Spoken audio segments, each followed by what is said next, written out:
बिस्मिल्लाहिर्रहमानिर्रहीम, अस्सलाम वालेकुम।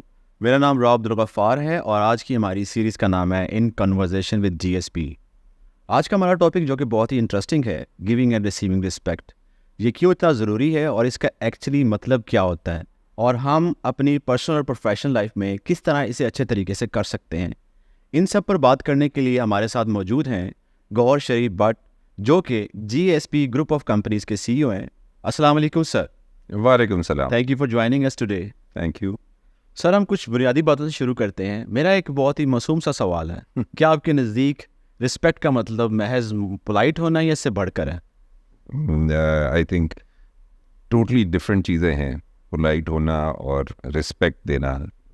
मिसअंडरस्टूड है रिस्पेक्ट, बहुत ही डिफरेंट पर्सपेक्टिव से भी अगर आप इसको देखें तो मिसअंडरस्टूड है, और हमारे यहाँ तो बहुत ही ज़्यादा मिसअंडरस्टूड है।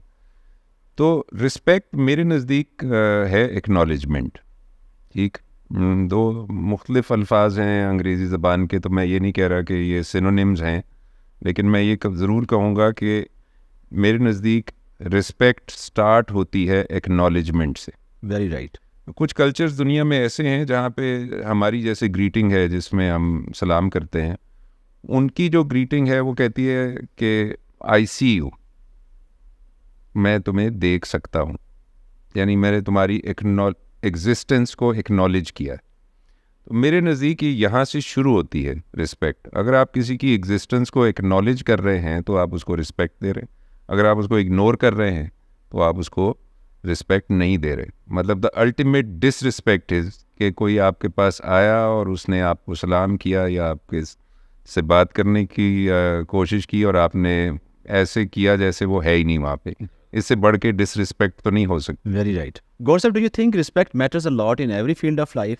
क्या आप अपना कोई पर्सनल एक्सपीरियंस शेयर कर सकते हैं जहाँ रिस्पेक्ट फैक्टर की वजह से बहुत ह्यूज डिफरेंस आया हो?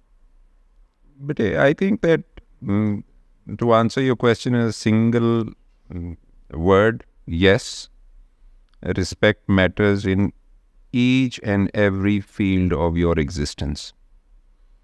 And तो उसको थोड़ा एलेबरेट करने के पर्सपेक्टिव से अगर मैं बात करूं तो हम दुनिया में रह रहे हैं एज अ कलेक्टिव रेस, ठीक, और हमारी सारी एग्जिस्टेंस जो है वो एक दूसरे की इंटरेक्शन की बेसिस पे ही है। अकेले रह के तो कोई ज़िंदगी नहीं फॉर्म होती।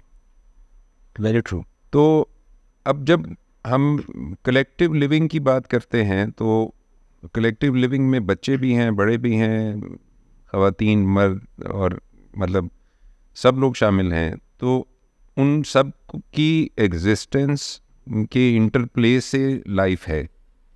तो इंटरप्ले के अंदर जिस तरह मैंने आपसे पहले कहा कि जी एक्नॉलेज ही नहीं करेंगे तो रिस्पेक्ट तो शुरू ही नहीं होगी। बिल्कुल ठीक है। तो जो आपका दूसरा सवाल है कि जी कोई मिसाल मैं आपको दूं, तो बे इंतहा मिसालें हैं हर जगह पे।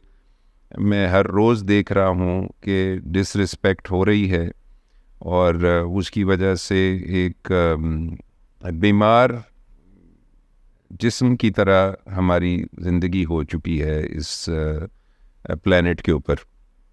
और वो डिसरिस्पेक्ट इतनी रैम्पेंट और इतनी वाइड स्प्रेड है कि कोई इंतहाई नहीं उसकी। तो बच्चे टीचर्स को डिसरिस्पेक्ट कर रहे हैं, माँ बाप बच्चों के व्यूज़ को, उनके चैलेंजेस को, उनके इश्यूज़ को डिसरिस्पेक्ट कर रहे हैं, और रिश्तेदार एक दूसरे के साथ डिसरिस्पेक्ट कर रहे हैं, स्टाफ एक दूसरे के साथ डिसरिस्पेक्टफुल हो रहा है, employees and line managers and bosses and employees. तो रिस्पेक्ट तो ये है कि अगर वालिद ने आपको बताया है कि बेटे सिगरेट आपके लिए अच्छा नहीं है तो फिर आप सिगरेट ना पिएं। खूबसूरत बात सर। ठीक, लेकिन ये नहीं हमने करना। हमने वालिद साहब आए और हमने सिगरेट छुपा दिया, पीछे कर लिया, ये यानी कि हमने उनको ये दिखाया कि हम आपकी रिस्पेक्ट करते हैं, हम आपके सामने सिगरेट नहीं पीते। हाँ, लेकिन नहीं, आपने ये बताया कि हम सिगरेट नहीं पीते। वालिद ने कहा था सिगरेट नहीं पीनी, हाँ जी, वो उस पर अमल नहीं किया, लेकिन वालिद के सामने सिगरेट छुपा ली, ये रिस्पेक्ट है। हाँ, सो ये पता नहीं कौन सी रिस्पेक्ट है भाई, समझ आ रही बात? जी। So my point is that it is so, and you were polite, you were very polite to your dad. आप कोई ऐसी एग्जांपल शेयर करना चाहिए, किसी एक माशरे में आपने देखा है या किस माशरे में आपने अच्छी एग्जांपल्स देखी हैं इसी से रिलेटेड, जी वो अगर आप शेयर करना चाहें। आई थिंक देखिए, मैं किसी मुआशरे को दूसरे मुआशरे के ऊपर बर्तरी का रुतबा नहीं देना चाहता जी। ये तो some of them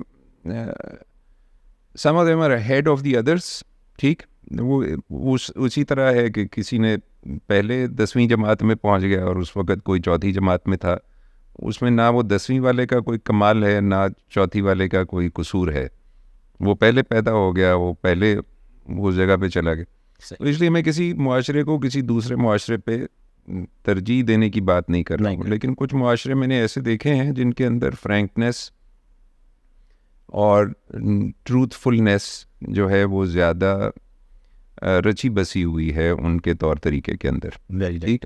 तो हम लोग यहाँ पे थोड़े से ना तकल्लुफ़ के भी शिकार हैं, ठीक।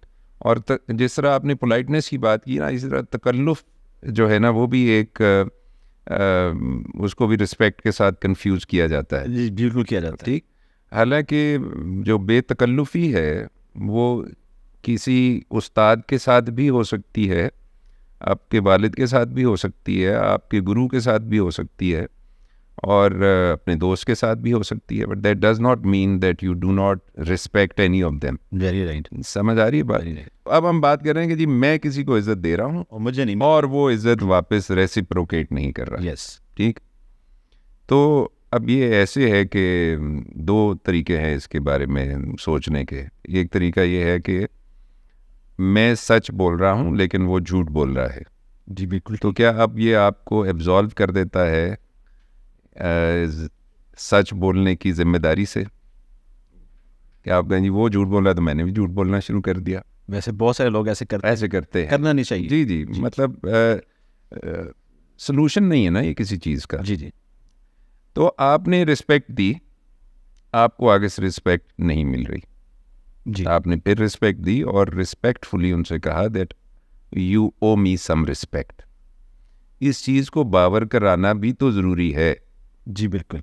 तो हम बावर नहीं कराते, हम पोलाइट रहते हैं और फिर पीछे जाके कहते हैं बड़ा ही बदतमीज़ आदमी है यार, इनको एहसास ही नहीं हैगा, एहसास, एक्नॉलेजमेंट वगैरह वगैरह, बिल्कुल ठीक।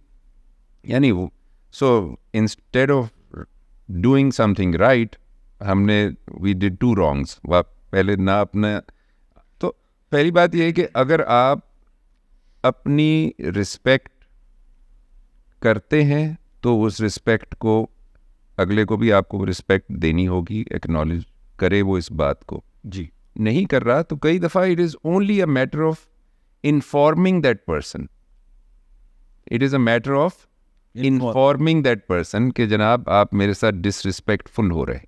सर मेरा सवाल वहीं से कंटिन्यू हो रहा है जो मेरा पिछला क्वेश्चन की कंटिन्यूटी है। जब हम किसी सीनियर को अपना कंसर्न बता रहे हैं और हमें ये भी बैक ऑफ द माइंड है कि हम उसको, क्या आप समझते हैं कि उसको पॉजिटिवली और प्रोफेशनली कैसे रखें कि वो कंसर्न भी एड्रेस हो जाए और हमारे रिलेशंस जो हैं उस सीनियर के साथ, जो अगर उसके साथ हमने फ्यूचर में काम करना है तो वो भी बरकरार रहें? बेटे आई थिंक एक तो जो हम गुफ्तगू कर रहे हैं ना, ये सिर्फ जूनियर्स के लिए नहीं है जी, और ये सिर्फ सीनियर्स के लिए नहीं है, ये को इनहेबिटेंट्स ऑफ द अर्थ के लिए है जहाँ हमने ज़िंदगी गुजारनी है। Very right. तो अब एक चीज़ है कि अपनी ज़िम्मेदारी को रियलाइज़ करना और फिर उसको उसी हिसाब से कंडक्ट करना। तो कुछ लोग करेंगे, कुछ नहीं करेंगे, एंड इन सारी सिचुएशंस में आपने अपनी रिस्पेक्ट और अगले की रिस्पेक्ट को मद्देनज़र रखना है।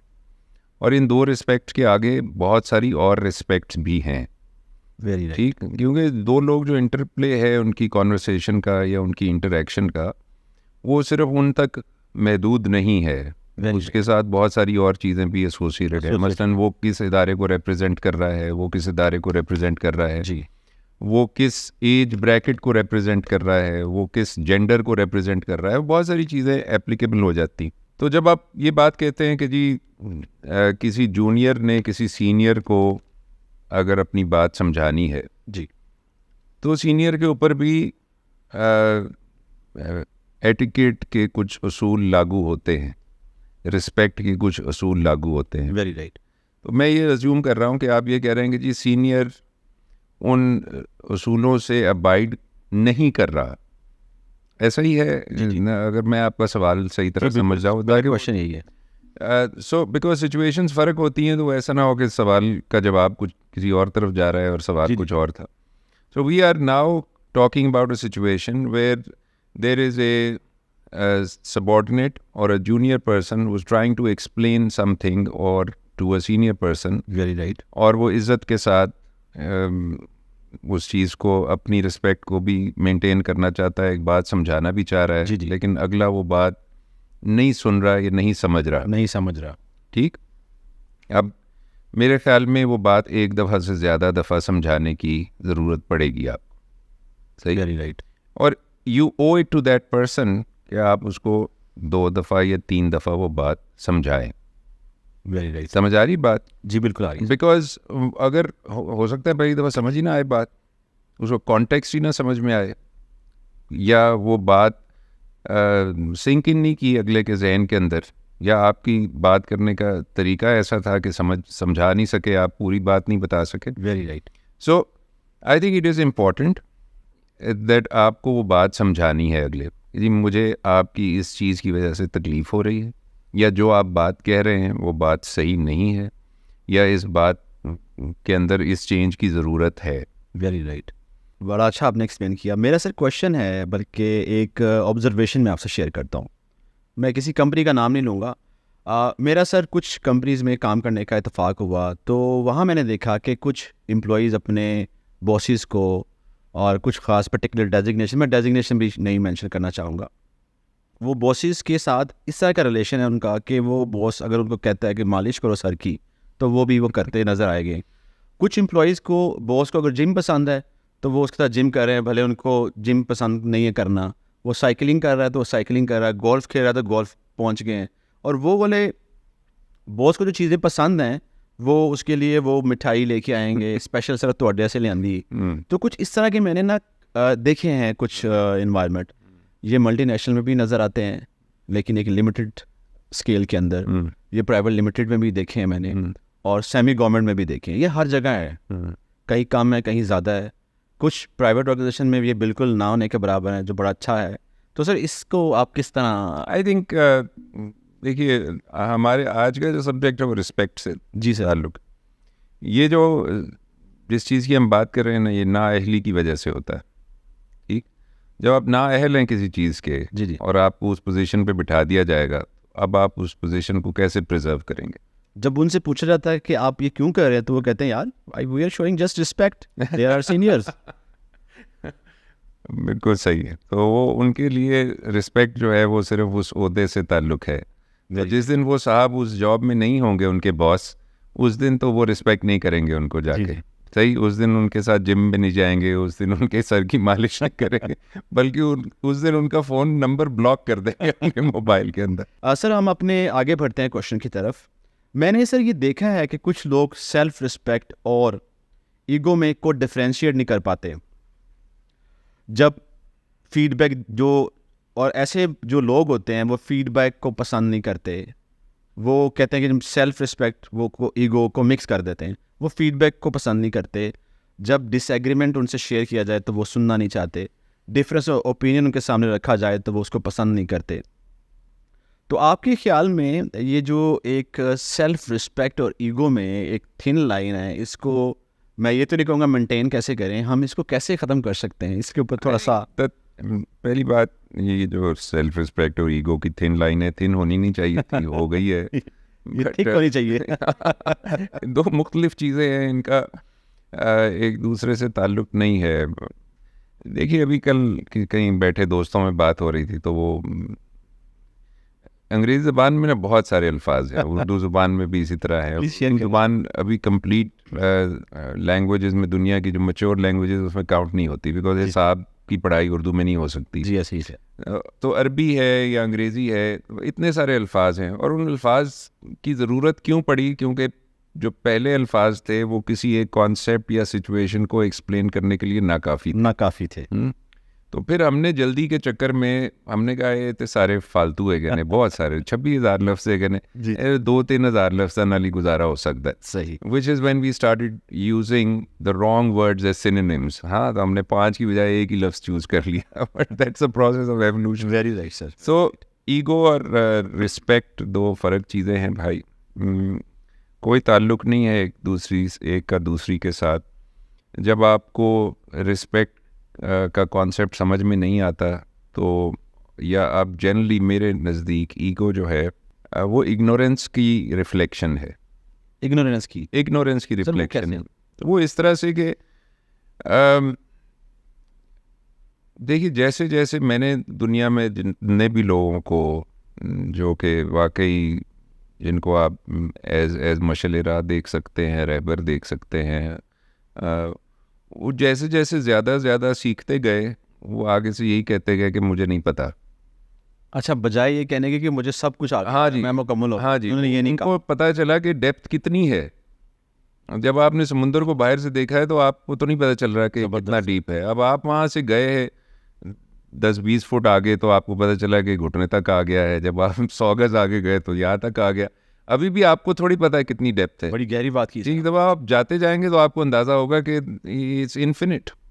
सर, लेकिन ये जो सेल्फ रिस्पेक्ट से जो ईगो की ट्रांजिशन है होती है ना, पहले सेल्फ रिस्पेक्ट ही इवेंचुअली नॉर्मली ट्रांसलेट होती है ईगो में कहीं ना कहीं। जी बेटे, इसको यहाँ तक लाने का जो सफर है उसमें जो आपके इर्द गिर्द के लोग हैं, क्या उनका बहुत बड़ा हिस्सा नहीं होता? जी बच्चे, बहुत बड़ा हिस्सा है। 2-3 चीज़ों की बात आपने कर दी इतनी सारी। Right sir. हाँ, वो बात यह है कि हर एक ने अपनी जिम्मेदारी को रियलाइज़ करना, उसको ये करना चाहिए, उसको वो करना चाहिए, ये अपनी जगह पे है। आपके हाथ में, आपके कंट्रोल में अपने आप के अलावा और कुछ नहीं है। ठीक, if you want any of their actions or reactions or their habits to change, you'll have to change the stimulus. There's a concept called stimulus and response. तो वो हमें एक मिसाल पढ़ाई थी ऑर्गेनाइजेशनल बिहेवियर की किताब में कि जब आप अगर आपने कोई पेट पाला हुआ है, फॉर इंस्टेंस आपने कुत्ता पाला हुआ है, और आप जब भी उसको खाना देते हैं उससे पहले आप बेल बजाते हैं, फॉर इंस्टेंस एक एक्सपेरिमेंट आप कर लें, तो अब वो उस खाने को और उस बेल को ना आपस में रिलेट कर लेगा। ठीक, और आप आइंदा जब आप उसको जाके बेल बजाएंगे तो he will start, his mouth will start watering. Now that is the response, you understand. But कुत्ते को वैसे आप समझाने की कोशिश करें तो आपने खुद एक एक्शन को रिपेटिटिव करके उसको उसके साथ लिंक करके, तो वो तो मेरा कहने का मकसद ये है कि आपके कंट्रोल में सिर्फ आपके एक्शंस हैं। लोगों को क्या करना चाहिए सबको पता है, किसी को नहीं पता है, जो भी है।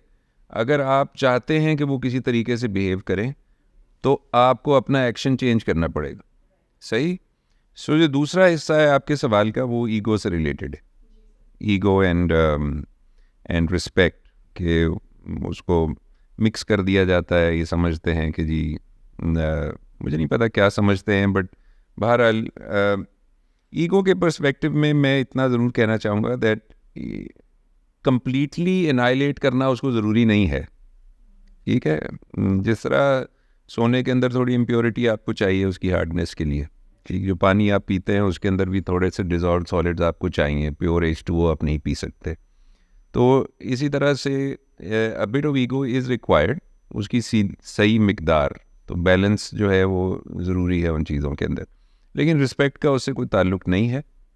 ये ईगो की मिस रिप्रेजेंटेशन होती है हर जगह पे, और इसको भी हम ईगो ही कहते हैं। जब कोई कहता है मैंने तुम्हें एक दफ़ा जवाब दे दिया, मैं दूसरी दफ़ा जवाब नहीं देना चाहता इस बात, और तुम मेरे पास दोबारा क्यों आ गए हो, और वगैरह वगैरह, और तुमने मेरी इज़्ज़त क्यों नहीं की, और यूँ और वो। और सो I would not like to take the conversation to that angle, but I think that these are two totally different things. जैसे अभी राव ने भी बात की कि उन्होंने ऐसा देखा है, ऑब्जर्व किया है और उनका एक्सपीरियंस रहा है कि मालिश हो रही है, तो विच मीन्स कि वो अगला बंदा राजी है मालिश करने हाँ जी, पर, बिल्कुल बिल्कुल तो फिर ही वो है और फिर जी, वो एक बिल्कुल, उसको फीड कर रहा है कि बिल्कुल। ठीक तो है आप ये जैसा समझ जो लें कि एक सिम्टम है डिसरिस्पेक्टफुल होने का, ना अपने आप को रिस्पेक्ट दी ना दूसरों को रिस्पेक्ट दी, Exactly. और उसकी वजह से कुछ बीमारियां शुरू हो गई। उनमें से एक बीमारी का सिम्टम ये भी है। जी बिल्कुल। और ऐसा करने से मेरी उनको बड़े फायदे भी होते हैं, अच्छे रेज मिलते हैं, ऐसा एनवायरनमेंट होगा आई एम श्योर, तभी तो वो करते हैं, अच्छा देखिए जी, रेज ज़ाहिर है मिलता जब है। सेल्फ रिस्पेक्ट नहीं है तो आई एम श्योर कि मोटिवेशन फिर पैसा ही है ना। आई डोंट नो, बिल्कुल सही कह रहे हैं। आई थिंक आपने एक बड़ी वो स्वीपिंग स्टेटमेंट दी है। किसी वक्त बात करेंगे इसके ऊपर। आई रिजर्व माई कमेंट्स सर। अच्छा सर, आई एम श्योर आपने भी नोट किया होगा कि बाज़ लोग अपनी हाउस हेल्प को लेके या अपने ऑफिस में जो नॉन मैनेजमेंट स्टाफ होता है, ऑफिस बॉयज़, मेड और हाउस कीपिंग का स्टाफ, वो बाय डिफ़ॉल्ट उनसे ये एक्सपेक्ट करते हैं कि हमारी वो रिस्पेक्ट करें, यानी हमें इस्लाम में पहल करें, हमारा बैग लेके ऑफिस में जाएं, हमारे लिए दरवाज़ा खोलें। Do you think it's fair?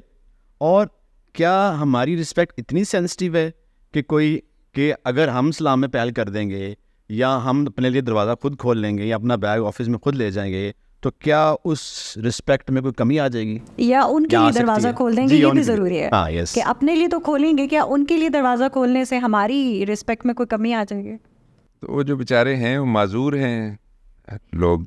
तो आप थोड़ी हमदर्दी करें उनके साथ। लेकिन हमदर्दी करने का मतलब ये नहीं है कि आप उनको ये चीज़ का एहसास ना दिलाएं। जी जी।